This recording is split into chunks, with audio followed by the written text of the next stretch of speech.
The Community Shield game on Sunday between established rivals Manchester City versus Arsenal gave us a glimpse of what to expect in the coming 2026-2027 English Premier League season.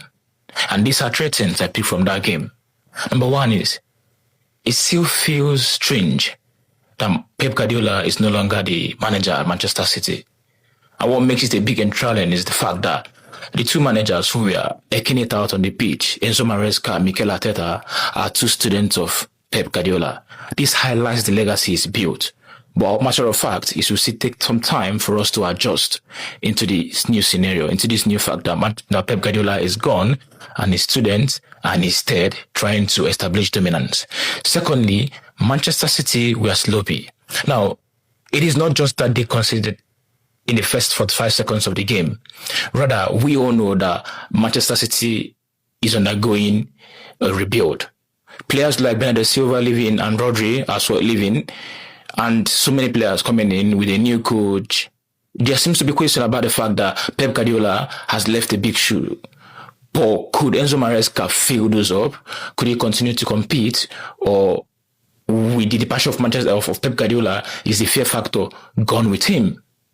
Thirdly and finally, Arsenal were fantastic. Now, it is not just the fact that they scored 3-0 over an established rival. It is the fact that you could see the hunger in these players. I mean, this is the first game. People still try to underplay the fact that it's a trophy and they call it a preseason friendly.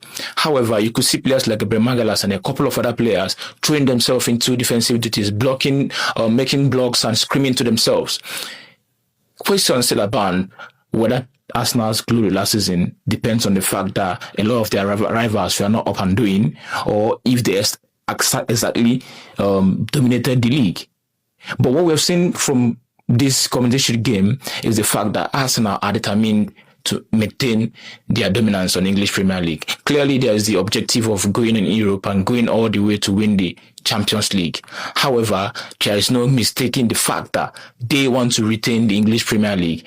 And if anyone had any doubt about them winning it last season, this time around they want to show what they are made of. Friday, Arsenal versus Coventry, we kick off the English Premier League. Does this mean that we've written off Manchester City? No. Does it mean that we are saying Arsenal is going to go all the way and win it? No. The English Premier League is a marathon. 38 games over 10 months. And we're going to come back sometime in Easter, sometime in May, and to see who becomes a crown champion. But for now, be watching this with us on the whistle. Don't touch the dial.